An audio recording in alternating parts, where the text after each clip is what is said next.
அன்பானவர்களே, இந்த ஒரு மணி நேர பொழுதை நற்கருணை ஆண்டவருடைய அன்பு பிரசன்னத்துக்கு முன்பாக நாங்கள் செலவிடுகின்றோம். இந்த ஆராதனை புகழை நாங்கள் ஆண்டவரிடம் இறைவேண்டலாகவும் எழுப்பி நிற்போமாக. இந்த உலகமானது கடந்த ஒரு வருடங்களுக்கு மேலாக மகுட நுண்ணி பெருநோய் தொற்றினாலே வேதனையுறுகின்ற சூழமைவிலே நம்பிக்கையாளர்களாக நாங்கள் குழுமி வந்து நம் ஒவ்வொருவருக்காகவும், நம்மை சார்ந்தவர்களுக்காகவும், நம்முடைய உறவுகளுக்காகவும், முழு உலகுக்குமாகவே இறைவேண்டல் செய்து ஆண்டவருடைய மேலான இரக்கம், கருணை இந்த துன்பியல் நிகழ்வுகளில் இருந்து நம்மை விடுவிக்க வேண்டும், உலக மனிதர்களை வாழ வைக்க வேண்டும், இயல்பு நிலை திரும்ப வேண்டும் என்பதற்காக மனமுருகி செபித்து இந்த நேரத்தை ஆண்டவருடைய பரிசுத்த நேரமாக தூய பொழுதாக ஒப்பு கொடுப்போம். நிலையான புகழுக்குரிய நம் ஆண்டவர் இயேசு கிறிஸ்துவின் நற்கருணை பிரசன்னத்துக்கு முன்பாக நாங்கள் முழந்தாட்படியிட்டிருக்கின்றோம். அன்பின் அரசராகி இவரை நாங்கள் இந்த வேளையிலே ஆராதிப்போமாக. உயிர்ப்பு காலத்துக்குள்ளே, பாஸ்கா காலத்துக்குள்ளே பயணமாகி கொண்டிருக்கின்ற நாங்கள் திருவிவிலியம் சுட்டி காண்பிக்கின்ற ஒரு சம்பவத்தை நினைவு கூர்ந்து கொள்வோம். ஆண்டவர் இயேசு உயிர்த்தெழுந்த அந்த நாளிலே, அடுத்து வந்த நாட்பொழுதுகளிலே உயிர்ப்பிலே நம்பிக்கை கொள்ளாத சீடர்கள், அதுவும் 2 பேர் ஜெருசலேமிலே இருந்து அவர்கள் பயணமாகிறார்கள். எம்மாவு நோக்கி அவர்கள் ஓடிவிடலாம், ஒளிந்து விடலாம் என்று சொல்லி பயணமாகிறார்கள். 11 கிலோமீட்டரை உள்ளடக்கிய அந்த தூரத்தை அவர்கள் விரைந்து நடந்து கடப்போம் என்று பயணமாகிறார்கள். இருள் சூழுகின்ற பொழுதிலே அவர்கள் பயணமாகிறார்கள். எருசலேம் என்கின்ற யூதர்களுடைய தலைநகரத்தை விட்டு, ஒளியின் நகர் என்று அழைக்கப்பட்ட அந்த இடத்தை விட்டு அவர்கள் பயணமாகிறார்கள். எம்மாவை நோக்கி இருள் சூழுகின்ற பொழுதிலே, இருள் சூழுகின்ற இடத்தை நோக்கி பயணமாகிறார்கள். அவருடைய உள்ளத்திலும் இருள், புறத்திலும் இருள், அகத்திலும் இருள். இன்றைய மனிதர்களை நாங்கள் இந்த உலகத்திலே பார்க்கின்ற பொழுது, இந்த கொரோனா என்கின்ற நுண்கிருமியானது மனிதர்களை வாட்டி வதைக்கின்ற பொழுது அச்சமும் பயமும் கலக்கமும் பீதியும் நடுக்கமும் கொண்டவர்களாக நாங்கள் எல்லோருமே பயணமாகி கொண்டிருக்கிறோம். எங்களுடைய உள்ளத்தையும் அமைதி இழந்த தன்மையானது கவி நிற்கின்றது. இருள் சூழ்ந்த இந்த சூழமைவிலே நாங்கள் யாரை நோக்கி மன்றாட முடியும்? எங்கிருந்து எங்களுக்கு உதவி வரும்? ஆண்டவரிடமிருந்தே உதவி வரும். எம்மாவு சீடர்கள் பயணமானார்கள்.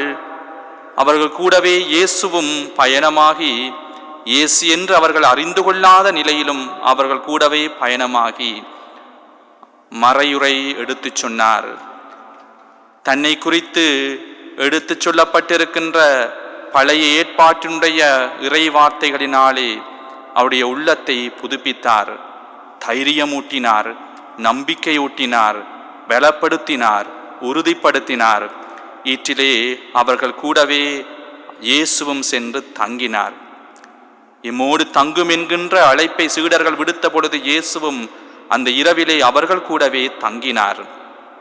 இன்றும் நாங்கள் ஆண்டவரே இயேசுவே, இந்த இக்கட்டான காலகட்டத்திலே நீர் எம்மோடு இரும், எம்மோடு தங்கும், எம்மை பலப்படுத்தும், எம்மை உறுதிப்படுத்தும் நற்கருணை ஆண்டவரே என்று சொல்லி நாங்களும் நம்பிக்கையோடு கேட்போம். இயேசு ஆண்டவர் எம்மாவு சீடர்களோடு தங்கி அவர்கள் முன்பாக அப்பத்தை எடுத்து இறைபுகழ் கூறி அதை பிடுகின்ற பொழுது அந்த சீடர்களுடைய கண்கள் திறக்கப்பட்டது. இயேசுவை இயேசுவாக, தங்களுடைய நாயகனாக, உயிர்த்த ஆண்டவராக அடையாளம் கண்டு கொண்டார்கள். அந்நேரத்திலேயே இயேசு அங்கிருந்து மறைந்து சென்றார். எங்கு சென்றார்? அப்பத்துக்குள்ளே நற்கருணையாக சென்றார். அதே நற்கருணை ஆண்டவர் இதோ நம் கண் முன்பாக இங்கே பொன்னிற பேழைக்குள்ளே வெண்ணிற அப்பமாக வீற்றிருக்கின்றார். இயேசுவை நாங்களும் அடையாளம் கண்டுகொள்வோம். இவர்தான் எங்களுடைய உயிருக்கு ஆதாரமானவராக, நிலை வாழ்வின் கொடுக்கக்கூடியவராக இருக்கிறார். எனவே இந்த வேளையிலே நாங்கள் எங்களுடைய கண்களை மூடுவோம். அப்பத்துக்குள்ளே இருக்கின்ற இறை இயேசுவை எங்களுடைய இதயத்துக்குள்ளே, இருதயத்தினுடைய ஆழத்துக்குள்ளே நாங்கள் உணருவோம். கண்களை மூடி அவரை தேடுவோம். நம்முடைய மனமென்கின்ற கோயிலிலே அவருடைய முகத்தை காண்போம். அதற்காக உருகி பாடுவோம்.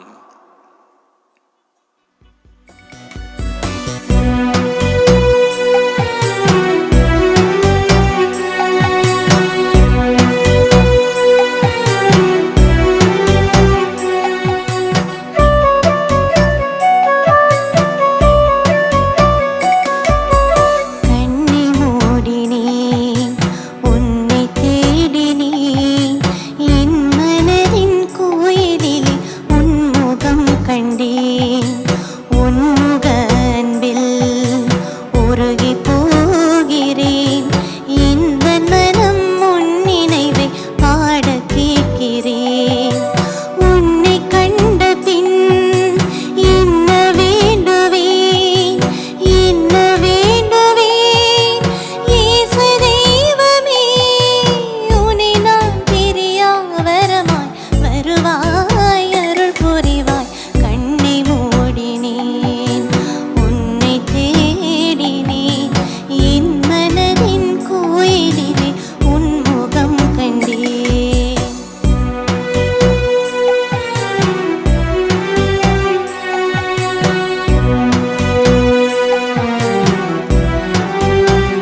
அன்பான நற்கருணை ஆண்டவரே,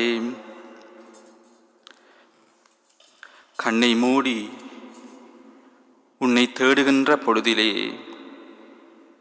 என் மனமானது ஆறுதல் காண்கின்றது. இந்த அகில உலகிலே ஆண்டவரே, ஒரு வருடத்துக்கு மேலாக தொடருகின்ற இந்த கொள்ளை நோயினாலே எத்தனையோ பேர் இறந்து போனார்கள். எத்தனையோ அன்பர்களுடைய உயிரானது அநியாயமாக இழக்கப்பட்டது. எத்தனையோ மருத்துவர்கள், முன்கள பணியாளர்கள், செவிலியர்கள் தங்களுடைய இந்த பணியின் நிமித்தமாகவே தங்களுடைய உயிரை தியாகமாக்கினார்கள். ஆண்டவரே, நாங்கள் யாரிடம் போவோம்? நிலைவாழ்வு தருகின்ற வார்த்தைகள் உம்மிடம் தானே இருக்கிறது. இயேசுவே, நீர் இந்த உலகத்திலே வாழ்ந்த பொழுது எண்ணற்ற மனிதர்களை நாடினீரே, தேடினீரே, அவர்களுக்கு சுகம் கொடுத்தீரே. மத்தேயு நற்செய்தியிலே நாங்கள் பார்க்கிறோம், 8ஆம் அதிகாரம் 5 தொடங்கி 8 வரையிலான இறைவார்த்தை பகுதியிலே நூற்றுவ தலைவன் உம்மிடம் வந்து, ஐயா, என் பையன் முடக்குவாதத்தினாலே மிகுந்த வேதனையுடன் படுத்து கிடக்கிறான் என்று சொன்ன பொழுது, இயேசுவே, நீர் திருவாய் மலர்ந்து, நான் வந்து அவனை குணமாக்குவேன் என்று நீர் சொன்னீரே. இருப்பினும் அந்த நூற்றுவ தலைவன் உம்மீது நம்பிக்கை கொண்டவனாக, ஒரு வார்த்தை சொல்லும் என் பையன் குணமடைவான் என்கின்ற நம்பிக்கை வார்த்தையை, அறிக்கையை செய்தாரே. ஆண்டவரே, நாங்களும் நம்பிக்கையாளர்களாக உம்மை பார்த்து வேண்டுகின்றோம், உம்முடைய வார்த்தையினாலே எம்மை குணப்படுத்தும்.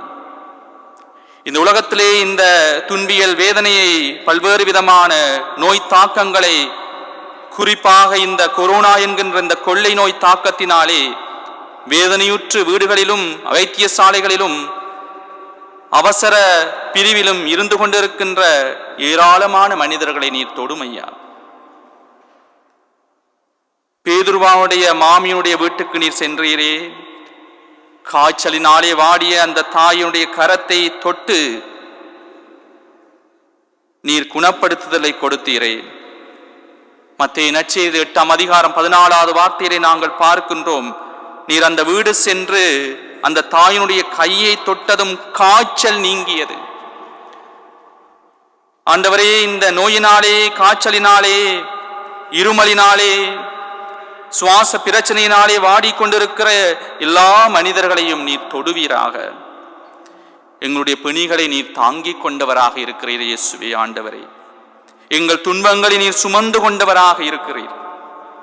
நீர்தாமே உம்முடைய திருவாக்கினாலே சொன்னீரே. மத்தேயு நற்செய்தியிலே 9ஆம் அதிகாரம் 12வது வார்த்தையிலே நாங்கள் வாசிக்கிறோம், நோயற்றவருக்கு அல்ல, நோயுற்றவருக்கே மருத்துவர் தேவை.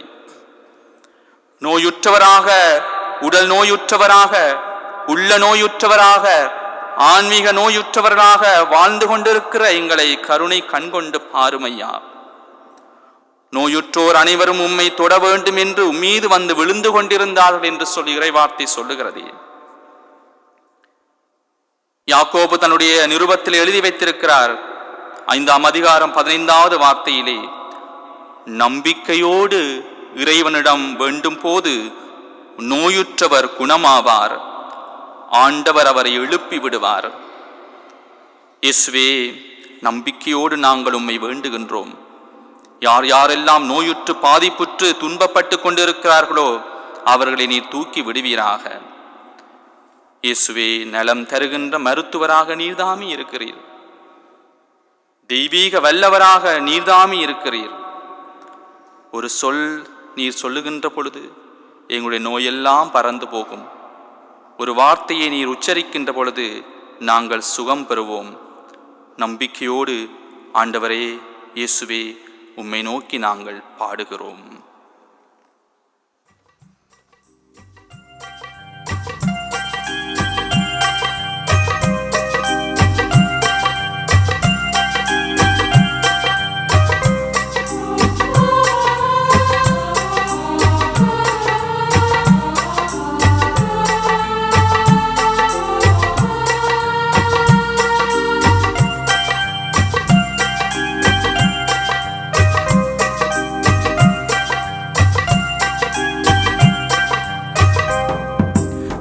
நலம் தரும் மருத்துவரே, தெய்வீக வல்லவரே. நலம் தரும் மருத்துவரே, தெய்வீக வல்லவரே. ஒரு சொல் போதுமையா, நான் குணமாக வேண்டுமையா. ஒரு சொல் போதுமையா, நான் குணமாக வேண்டுமையா. ஒரு வார்த்தை சொல்லும் நான் சுகம் பெறுவேன். ஒரு வார்த்தை சொல்லும் நான் சுகம் பெறுவேன். நலம் தரும் மருத்துவரே, தெய்வீக வல்லவரே.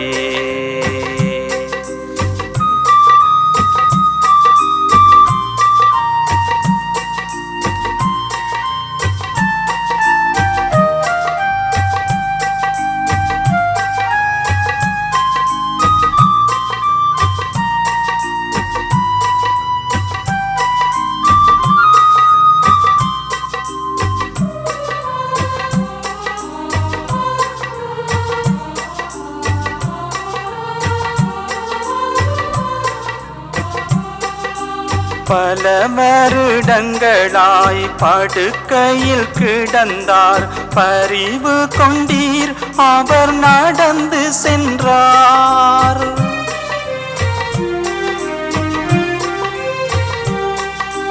பல வருடங்களாய் படுக்கையில் கிடந்தார், பரிவு கொண்டீர், அவர் நடந்து சென்றார்.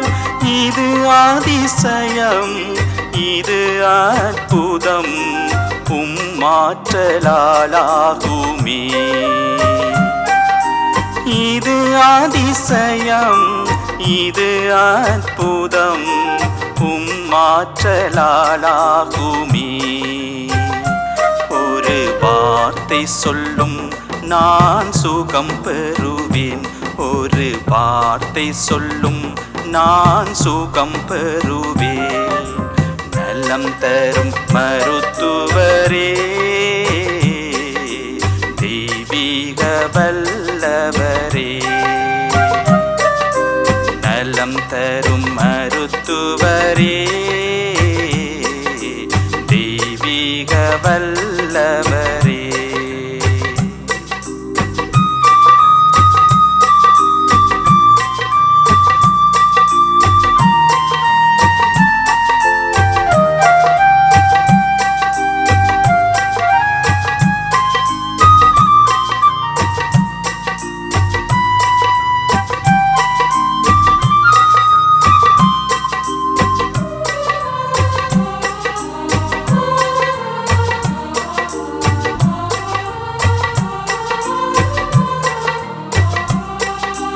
தாவீதின் மகனே, எனக்கு இரங்கும் என்று கூப்பிட்ட குருடரின் குரல் கேட்டீர்.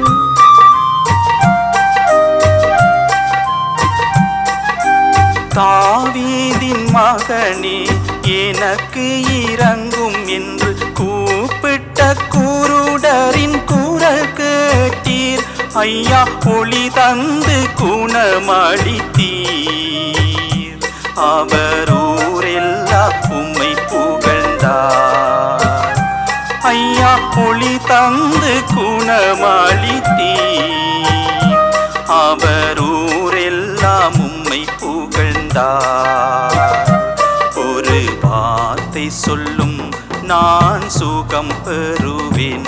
ஒரு வார்த்தை சொல்லும் நான் சுகம் பெறுவேன். நலம் தரும் மருத்துவரே, தெய்வீக வல்லவரே. நலம் தரும் மருத்துவரே, தெய்வீக வல்லவரே.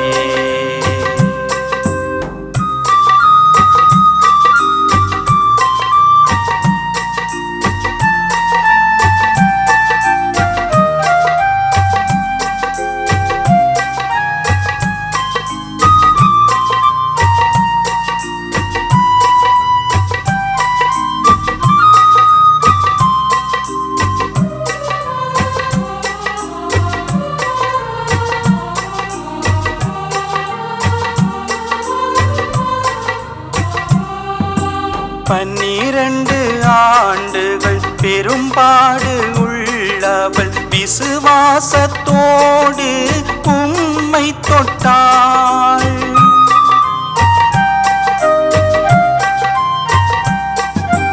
12 ஆண்டுகள் பெரும்பாடு உள்ளவள் விசுவாசத்தோடு உம்மை தொட்டாள்.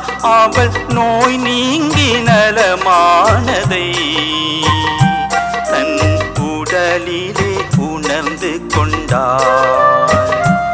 அவள் நோய் நீங்கி நலமானதை தன் உடலிலே உணர்ந்து கொண்டாள். ஒரு வார்த்தை சொல்லும் நான் சுகம் பெறுவேன்.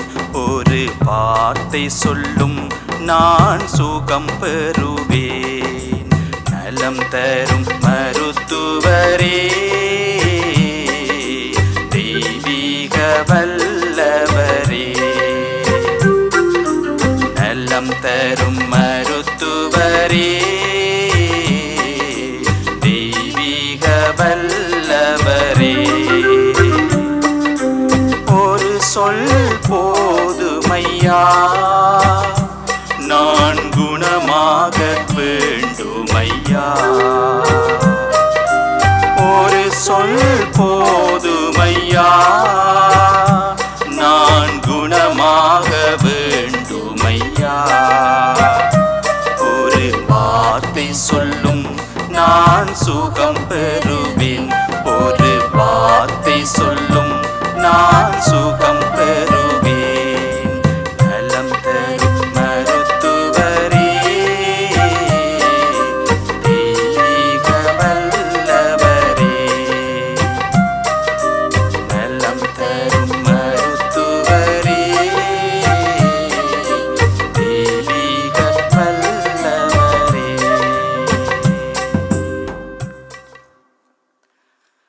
நலம் தருகின்ற மருத்துவராக இருக்கின்ற ஆண்டவரே இயேசுவே, உம்முடைய வார்த்தையை வாஞ்சித்து நிற்கின்றோம், ஆசித்து நிற்கின்றோம். ஆண்டவரே,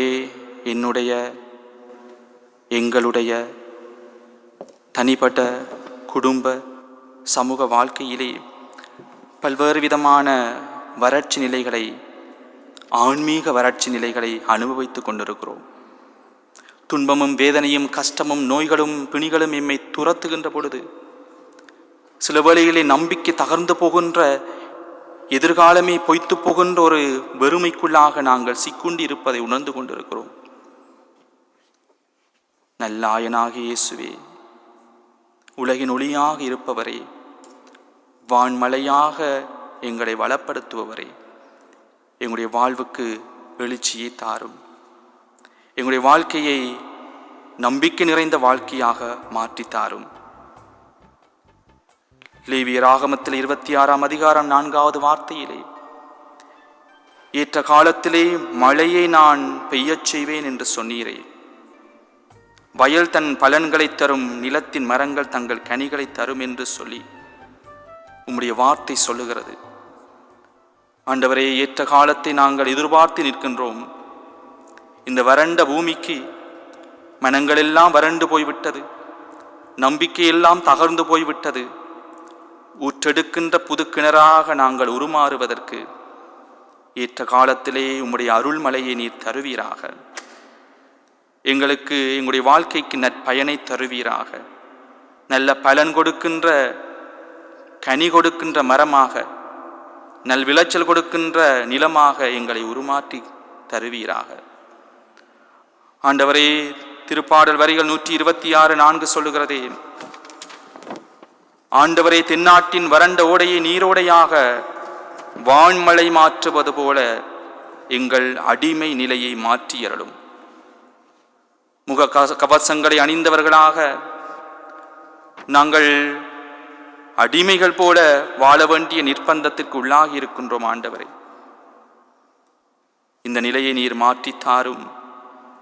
வேதனையை, துன்பத்தை நீர் நீக்கி போடும். மாற்கு நற்செய்தி 4ஆம் அதிகாரம் 39வது வார்த்தையிலே, நீர் சீடர்களோடு கடலிலே திபேரியா கடலிலே பயணமாகிக் கொண்டிருக்கின்ற பொழுது அங்கே புயல் காற்றெழும்பி பெருவெள்ளமானது அந்த படகை மூழ்கடித்து விடுமோ என்று சொல்லி அது எழுந்து வருகின்ற பொழுது நீர் அமைதியாக உறங்கிக் கொண்டிருப்பதை பார்த்த சீடர்கள் அஞ்சி பயத்தினாலே அவர்கள் அலறி உம்மை அவர்கள் எழுப்பினார்களே. இயேசுவே, இன்றைய சூழமைவிலும் நாங்களும் இந்த வாழ்க்கை என்கின்ற படகிலே பயணமாகிக் கொண்டிருக்கின்ற பொழுது நீர் எங்கள் கூட இருந்தாலும் கூட அந்த பிரசன்னத்தை நாங்கள் உணர்ந்து கொள்ள முடியாதவர்களாக, அச்சப்பட்டவர்களாக, பயமடைந்தவர்களாக உம்மை நோக்கி நாங்கள் அபய குரல் எழுப்பிக் கொண்டிருக்கிறோம். நீர் விழித்தெழுந்து காற்றை கடிந்து கொண்டது போல கடலை நோக்கி இறையாதே அமைதியாயிரு என்று சொல்லி ஆணையிட்டது போல இந்த உலகத்திலே, இந்த நாட்களிலே, இந்த காலப்பகுதியிலே நிலவி வருகின்ற இந்த பெருநோய் தொற்றை நீர் கடிந்து கொள்ளும் ஆண்டவரே. மனங்களுக்கு அமைதியை தாரும் ஆண்டவரே. எல்லோரும் இயல்பாக உறவுகளை காணவும் சந்திக்கவும் ஏற்ற காலத்தை உருவாக்கி தாரும் ஆண்டவரே. மழையைப் போல நீர் வருவாய். இயேசுவே, வறண்ட நிலமாக நாங்கள் இருந்து கொண்டிருக்கிறோம். வாடிய பயிரானது வான்மலையை எதிர்பார்த்து காத்திருப்பது போல நாங்களும் உம்மை எதிர்பார்க்கின்றோம், உம்முடைய அருளை எதிர்பார்க்கின்றோம். மழையைப் போல வருவாயே இயேசையா. வறண்டு போன பூமி நாணனியா என்று சொல்லி நாங்கள் எல்லோருமாக ஆண்டவர் இயேசுவை நோக்கி, நற்கருணை ஆண்டவரை நோக்கி பாடுவோம்.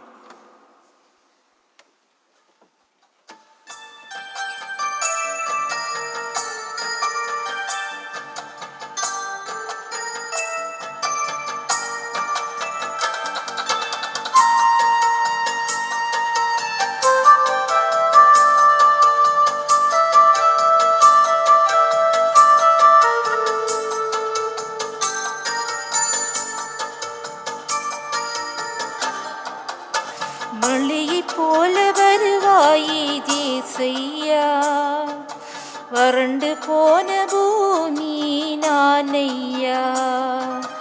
மழையைப் போல வருவாயே இயேசையா, வறண்டு போன பூமி நானையா. என் வாழ்விலே விளைச்சல் இல்லையே, என் மனதிலே சாந்தி இல்லையே. என் வாழ்விலே விளைச்சல் இல்லையே, என் மனதிலே சாந்தி இல்லையே. மழையைப் போல வருவாயே இயேசையா, வறண்டு போன பூமி நானையா. மழையைப் போல வருவாயே இயேசையா, வறண்டு போன பூமி நானையா.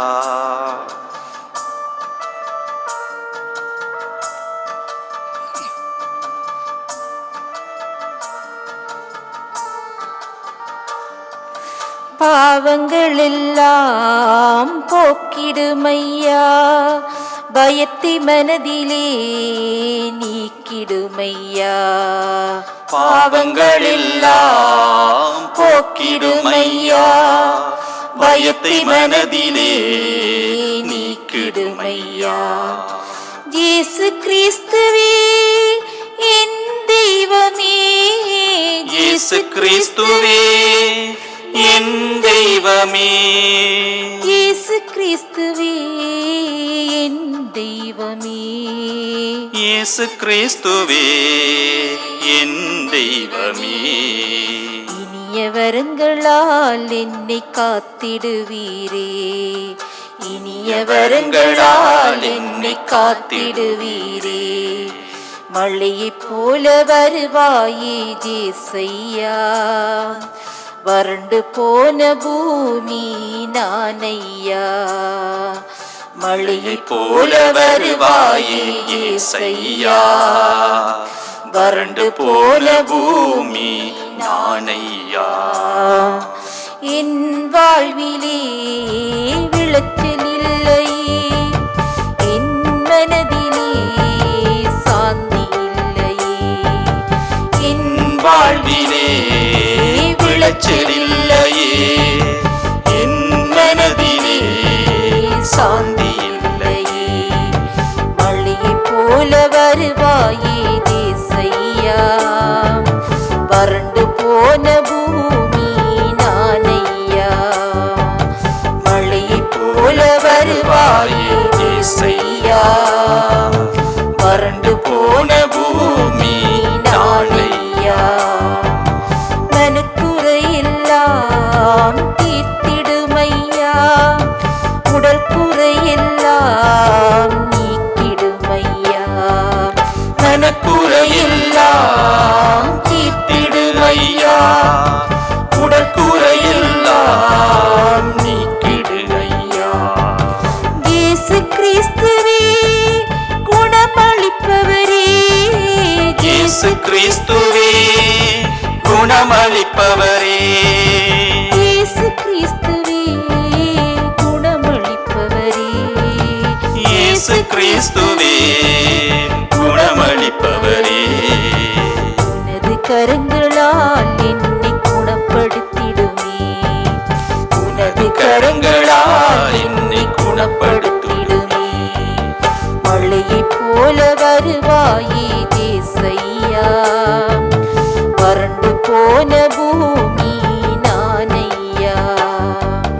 மழையைப் போல வருவாயே தேசையா, வறண்டு போன பூமி நானையா. என் வாழ்விலே விளைச்சலில்லையே, என் மனதிலே சாந்தி இல்லையே. என் வாழ்விலே விளைச்சலில்லையே, என் மனதிலே சாந்தி இல்லையே. மழையைப் போல வருவாயே தேசையா, வறண்டு போன பூமி நானையா. மழையைப் போல வருவாயே இயேசையா, வறண்டு போன பூமி நானையா. ஆண்டவருடைய அருள் வார்த்தையை கேட்பதற்காக அனைவரும் சற்றே எழுந்து நில்லுங்கள். ஆண்டவர் உங்களோடு இருப்பாராக. உம் ஆன்மாவோடும் இருப்பதாக. லூக்கா எழுதிய தூய நற்செய்தியிலிருந்து வாசகம். மாட்சி உமக்கே.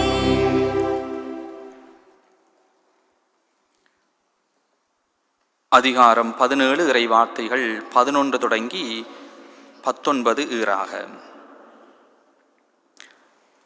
இயேசு எருசலேமுக்கு போய்க் கொண்டிருந்த போது கலிலேய சமாரிய பகுதிகள் வழியாக சென்றார். ஒரு ஊருக்குள் வந்த பொழுது 10 தொழுநோயாளர்கள் அவருக்கு எதிர்கொண்டு வந்து தூரத்தில் நின்று கொண்டே, ஐயா இயேசுவே எங்களுக்கு இரங்கும் என்று உரக்க குரல் எழுப்பி வேண்டினார்கள். அவர் அவர்களை பார்த்து, நீங்கள் போய் உங்களை குருக்களிடம் காண்பியுங்கள் என்றார். அவ்வாறே அவர்கள் புறப்பட்டு போகும்போது அவர்கள் நோய் நீங்கிற்று. அவர்களுள் ஒருவர் தம் பிணி தீர்ந்திருப்பதைக் கண்டு உரத்த குரலில் கடவுளை போற்றி புகழ்ந்து கொண்டே இயேசுவிடம் திரும்பி வந்தார். அவருடைய காலில் முகம் குப்புற விழுந்து அவருக்கு நன்றி செலுத்தினார். அவரோ ஒரு சமாரியர். இயேசு அவரை பார்த்து, 10 பேர்களின் நோயும் நீங்கவில்லையா? மற்ற 9 பேர் எங்கே? கடவுளை போற்றி புகழ அந்நியராகி உம்மை தவிர வேறு எவரும் திரும்பி வர காணோமே என்றார். பின்பு அவரிடம், எழுந்து செல்லும், உமது நம்பிக்கை உமக்கு நலமளித்தது என்றார். ஆண்டவரின் அருள்வாக்கு. கிறிஸ்துவே உமக்கு புகழ். அமர்ந்து கொள்ளுங்கள். கிறிஸ்துவில் பிரியமான சகோதரர்களே, சகோதரிகளே, நானும் நீங்களும், நாம் எல்லோரும், ஏன் இந்த உலகமுமே 2019 ஆண்டினுடைய இறுதி பகுதியில் இருந்து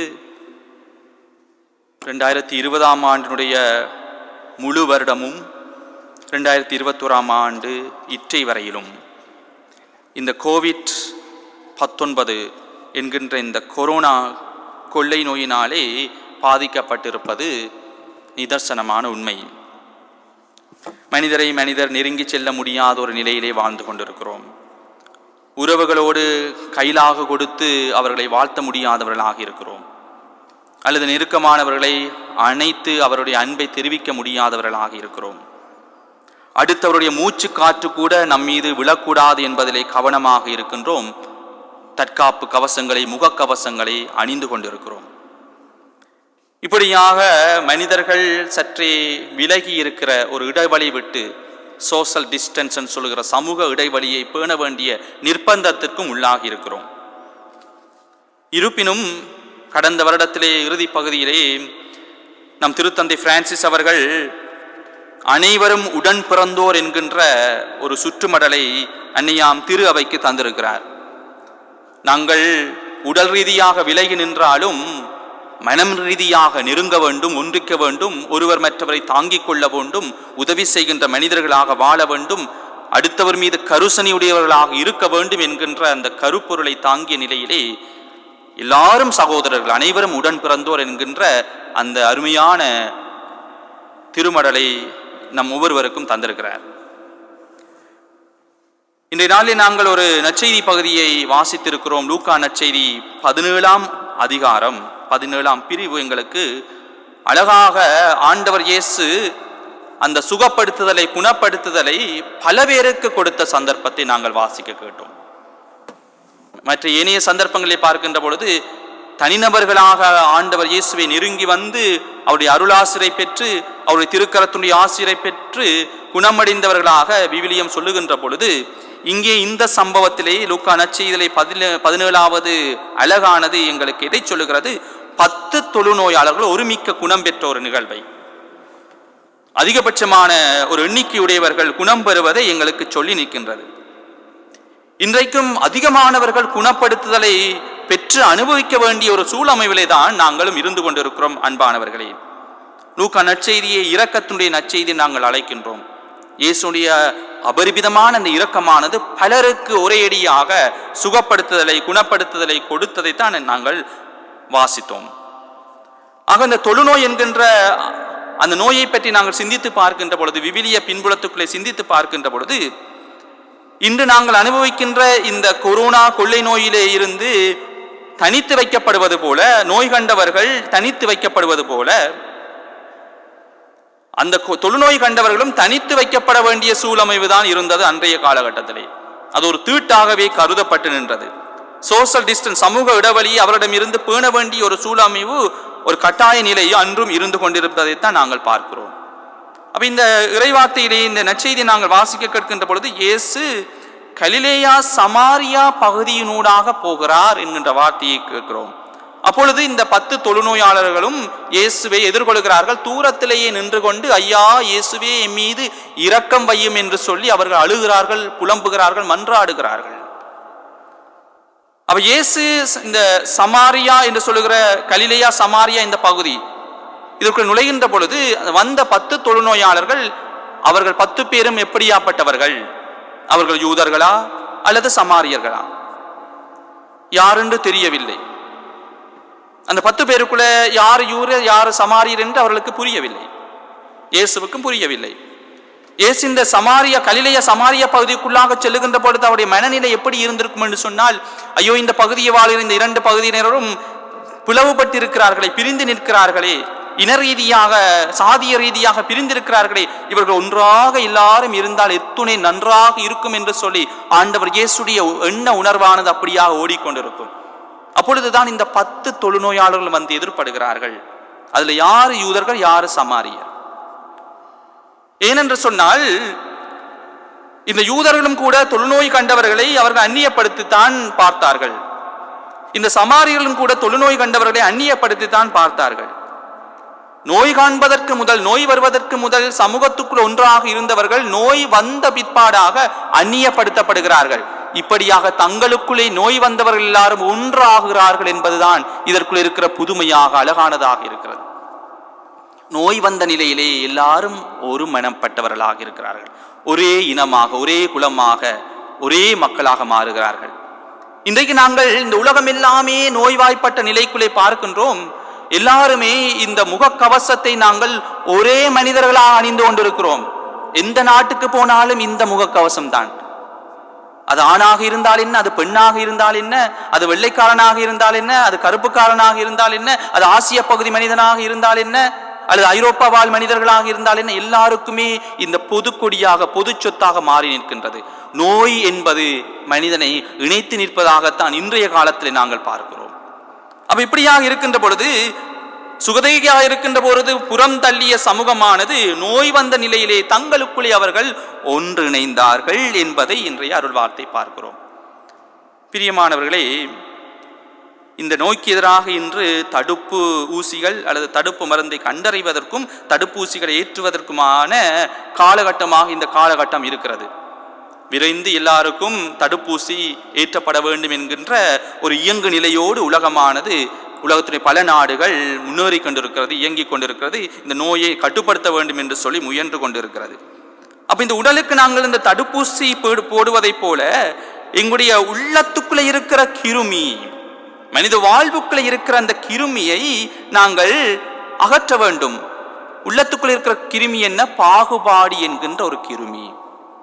மதம் என்கின்ற பாகுபாடு, மொழி என்கின்ற பாகுபாடு, இனம் என்கின்ற பாகுபாடு, பணம் என்கின்ற பாகுபாடு, பாலினம் என்கின்ற பாகுபாடு, இதெல்லாம் மனிதர்களை இன்றும் அன்றும் இன்றும் பிரித்து கொண்டே இருக்கின்றது. இதை நாங்கள் இந்த உள்ளத்துக்குள்ள, இந்த உள்ளம் என்கின்ற இந்த நோய்க்கிருமிக்கு, இந்த பாகுபாடு என்கின்ற நோய்க்கிருமிக்கு நாங்கள் ஆண்டவர் இயேசுடைய ஆன்மீக தடுப்பை, மாற்று மருந்தை நாங்கள் ஏற்ற வேண்டும். அது இன்றைய இந்த நோய் காலமானது எங்களுக்கு சொல்லி தருகிறது. இந்த தொழுநோயை பற்றி சிந்திக்கின்ற பொழுது பழைய ஏற்பாட்டில் ஒரு சம்பவத்தையும் உங்களுக்கு சொல்வதற்கு நான் விரும்புகிறேன்.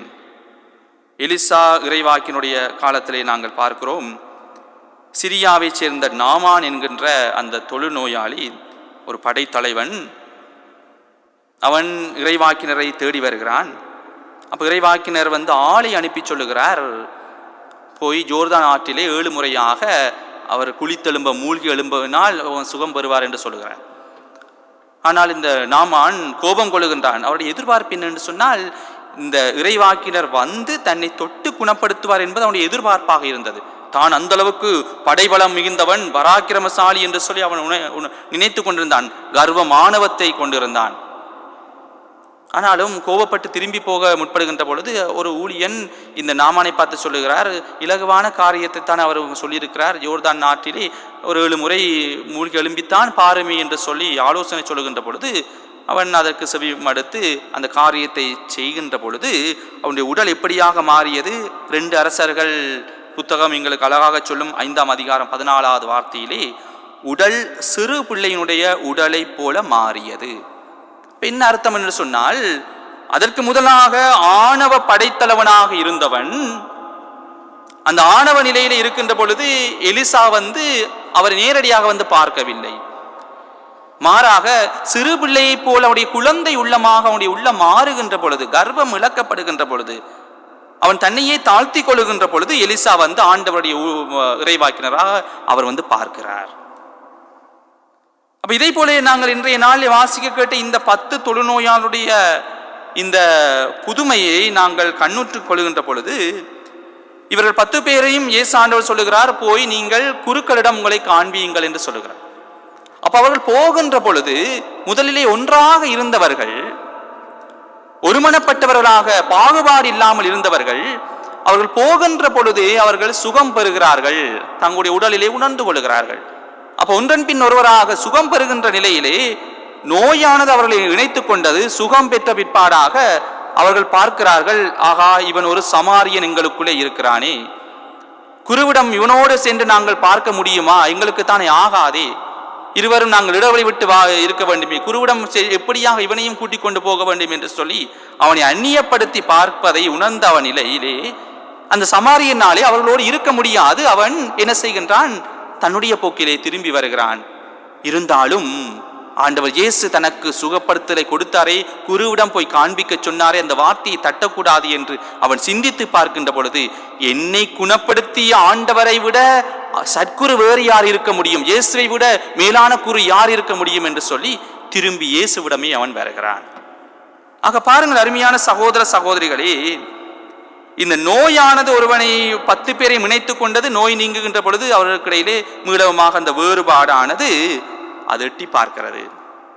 எங்களுடைய வாழ்க்கையிலும் நோய் வருகின்ற பொழுது, ஆபத்து வருகின்ற பொழுது, பிரச்சனை வருகின்ற பொழுது, போர்க்கால சூழமை வருகின்ற பொழுது, பதுங்குகுழிகளுக்குள்ளே நாங்கள் பதுங்க வேண்டிய நிலை வருகின்ற பொழுது யார் என்று பார்ப்பதில்லை, எல்லாரும் ஒருமித்து போவோம். ஆனால் நிம்மதியாக நாங்கள் வாழ முற்படுகின்ற பொழுது ஆளாளுக்கு பாகுபாடுபடுத்தி பிரச்சனைப்பட்டு நீ வேறு நான் வேறு என்று சொல்லி பார்க்க முற்படுகிறோம். இதுதான் மனசுக்குள்ளே இருக்கிற பெரிய ஒரு கிருமி, பெரிய ஒரு நோய். அந்த நோயை நாங்கள் களைய வேண்டும். அத்தோடு நன்றி சொல்லுகின்ற மனமுடையவர்களாக வாழ வேண்டும். திரும்பி வருகின்ற பொழுது இயேசு ஆண்டவர் இந்த சமாரியனை பார்த்து கேட்கிறார், 10 பேரும் குணமடையவில்லையா, மிகுதி 9 பேர் எங்கே? நாங்கள் எங்களுக்கு தேவைகள் நிலை ஆண்டவரை நோக்கி குரல் எழுப்புகின்றோம். தேவை எங்களுக்கு பூர்த்தியாகின்ற பொழுது, இயல்பு வாழ்க்கை திரும்புகின்ற பொழுது எல்லாவற்றையும் நாங்கள் விட்டுவிடக்கூடியவர்களாக மாறி நிற்கின்றோம்.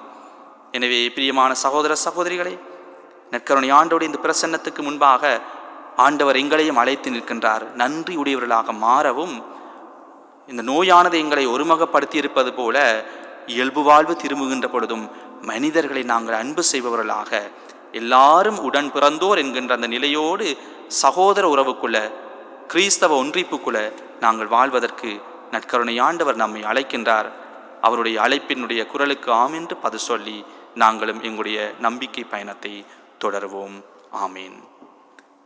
எழுந்து நின்று நம்முடைய நம்பிக்கையோடு நம்முடைய மன்றாட்டுகளை ஆண்டவரிடம் இந்த வேளையிலே எடுத்துரைப்போம்.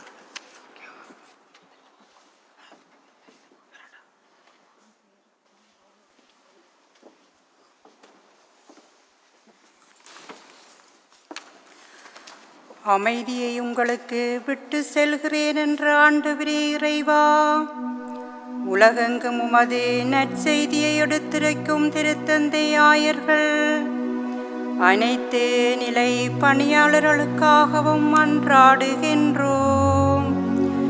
இவர்களை உமது வல்லமையினால் நிரப்பியருளும். தாராள உள்ளத்துடன் உலகின் சவால்களை வெற்றி கொண்டு நீரருளிய அமைதியில் நிலைத்திருக்க இறைவா உம்மை மன்றாடுகின்றோம். ஆண்டவரே, எங்கள் மன்றாட்டை கேட்டருளும். மாட்சிமிக்க ஆண்டவரே இறைவா, உமது வாழ்வு தரும் வார்த்தையிலும் வாழ்வை அமைத்து இறையன்பு பிறரன்பு பணியினால் உம்மை மகிமைப்படுத்தி நிலையான வாழ்விற்கு தகுதியுள்ளவர்களாக வாழ்ந்திட இறைவா உம்மை மன்றாடுகின்றோம். ஆண்டவரே, எங்கள் மன்றாட்டை கேட்டருளும். தெய்வீக அப்பத்தில் வாழும் ஆண்டவரே இறைவா, உலக நாடுகளை அச்சுறுத்தும் கொள்ளை நோய் இல்லாதொழியவும் உடலுள்ள பாதிப்புகளுக்குள்ளாகி போதிய மருத்துவ உதவியின்றி துன்புறும் நோயாளர்கள் உமது இரக்கத்தால் வேதனை தணிந்து நிறைவான உடலுள்ள ஆரோக்கியத்தை பெற்று நலமுடன் வாழ இறைவா உம்மை மன்றாடுகின்றோம். ஆண்டவரே, எங்கள் மன்றாட்டை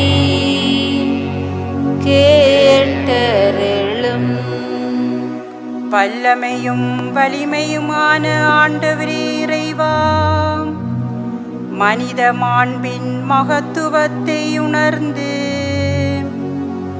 அர்ப்பணிப்போடு பணிபுரியும் அனைத்து மருத்துவர்கள், செவிலியர்கள், உடலுழைப்பாளர்கள் அனைவருக்காகவும் மன்றாடுகின்றோம். இவர்களுக்கு நீரே பாதுகாப்பும் மரணமாயிருந்து இவர்கள் பணி சிறக்க வேண்டும் என்று இறைவா உம்மை மன்றாடுகின்றோம். ஆண்டவரே, எங்கள் மன்றாட்டை கேட்டருளும். நல்வாழ்வை எமக்களிக்கும் ஆண்டவரே இறைவா, எம் பிள்ளைகள் ஊனியல் பின்னிச்சைகள் உலக ஆசைகளினால் தம் வாழ்வை இழந்து விடாது வாழ்வு தரும் உமது வார்த்தையில் நம்பிக்கை கொண்டு உம் அன்பில் நிலைத்திருக்க ஞானத்தின் ஆவியால் வழிநடத்த இறைவா உம்மை மன்றாடுகின்றோம். ஆண்டவரே, எங்கள் மன்றாட்டை கேட்டருளும்.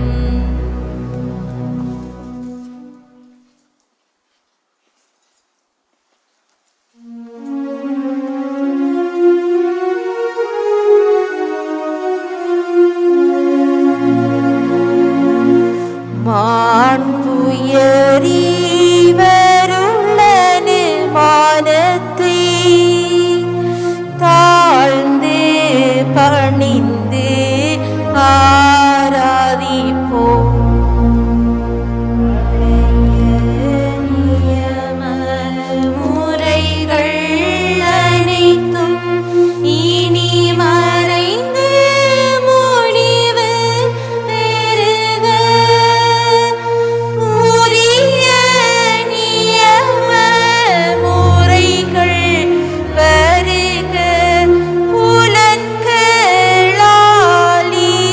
மனித நீதனை அறிய இயலா குறையை நீக்க விசுவாசத்தின் உதவி பெறுக. மாண்புயரீவரும் அனுமானமே பிதாவர்க்கும் சுதனாவர்க்கும் புகழ்ச்சியோடு வேற்றியார்க்கும் மீட்பின் பெருமை மகிமையோடு வலிமை வாழ்த்து யாவுமாக இருவரிடமாய் வருகின்றவராம் தூய ஆவி ஆனவர்க்கும் அளவில்லாத சமமான புகழ்ச்சி என்றுமே உண்டாக. ஆமீன்.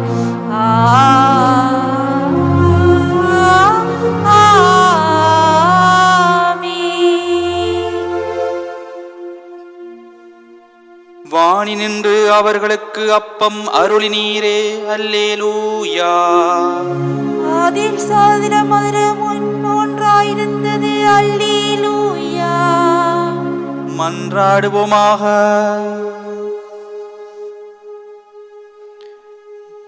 இரக்கம் மிகுந்த இறைவா, வானிலிருந்து வரும் மெய்யான அப்பத்தை நீர் எங்களுக்கு அளித்துள்ளீர். இந்த ஆன்ம உணவின் ஆற்றலால் நாங்கள் எப்பொழுதும் உம்மில் வாழ்ந்து இறுதி நாளில் மகிமையோடு உயிர் தெழச் செய்தருளும். எங்கள் ஆண்டவராகிய கிறிஸ்து வழியாக உம்மை மன்றாடுகின்றோம்.